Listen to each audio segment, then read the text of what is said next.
अस्सलामुअलैकुम साथियों, मेरे YouTube चैनल पर आपका इस्तकबाल है। साथियों, जैसा कि आपको मालूम है, अगले साल बिहार के अंदर विधानसभा चुनाव होना है। ऐसे में तमाम राजनीतिक पार्टियों ने अपनी अपनी जोर आजमाइश करना शुरू कर दिया है।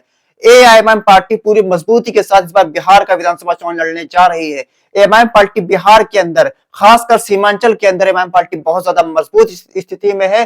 पिछले बिहार के विधानसभा चुनाव के अंदर एएमआईएम पार्टी ने सीमांचल के अंदर से 5 विधानसभा की सीटों पर चुनाव में जीत हासिल करी थी। इसके साथ साथ एमआईएम पार्टी सीमांचल की कई सीटों पर बहुत अच्छा वोट लेकर आई थी।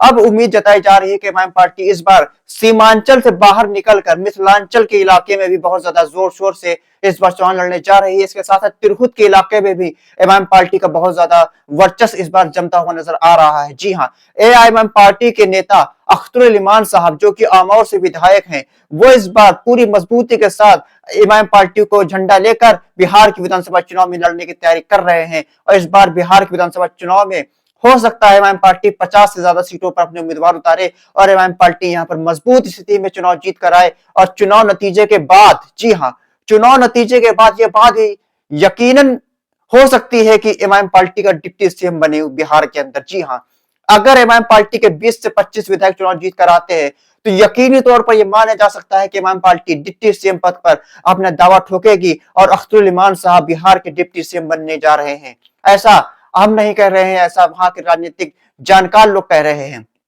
एआईएमआईएम पार्टी सीमांचल के अंदर बहुत ज्यादा मजबूत है। पिछले विधानसभा चुनाव में भी एमआईएम पार्टी ने सीमांचल के अंदर से 5 विधानसभा सीटों पर चुनाव जीत हासिल करी थी। लेकिन 2 साल के अंदर ही एमआईएम पार्टी के 4 विधायक एमआईएम पार्टी को धोखा देकर आरजेडी में शामिल हो गए थे। ऐसे में सीमांचल के जो आवाम है, जिन्होंने उनको वोट देकर विधायक बनाया था, उनके अंदर एक गुस्सा देखा जा रहा है। और खासकर ऐसे चार विधायकों के लिए खास तौर से गुस्सा है जिन्होंने एमआईएम पार्टी से गद्दारी कर आरजेडी पार्टी में शामिल हो गए, क्योंकि वहां की आवाम ने उनको सरकार बनाने के लिए वोट नहीं दिया था, बल्कि अपने हक हुकूक के लिए, अपने हिस्सेदारी के लिए वोट दिया था। लेकिन वो लोग चंद लोगों में शामिल होकर वहां पर सरकार बनाने लगे और वहां पर आरजेडी पार्टी में शामिल हो गए। अख्तरुल इमान साहब अकेले बचे और एमआईएम पार्टी का झंडा लिए बिहार की विधानसभा में वो हमेशा लड़ते हुए नजर आते हैं। कभी उनको विधानसभा के अंदर से बाहर फिकवा दिया जाता है, कभी वो तमाम तरीके का आवाज उठाया करते हैं, लेकिन वो चारों गद्दार वो बिहार की विधानसभा के अंदर सीमांचल के मुद्दों को उठाते हुए नजर नहीं आते हैं। ऐसे में उन चारों का इस बार जीतना नामुमकिन सा लग रहा है। सीमांचल की आवाम इस बार उनको सबक सिखाने जा रही है और उन चारों सीटों पर एक बार फिर से एमआईएम पार्टी का झंडा लेकर मजबूत से मजबूत उम्मीदवार इस बार चुनावी मैदान में आने जा रहे हैं और उन चारों सीटों को दोबारा से एमआईएम पार्टी चुनाव जीतने जा रही है। उसके साथ साथ कुछ और सीटें भी ऐसी हैं जहां सीमांचल के अंदर से एमआईएम पार्टी चुनाव जीत सकती है। उसके साथ साथ मिथिलांचल के इलाके से भी एमआईएम पार्टी की कुछ सीटें आने की उम्मीद जताई जा रही है।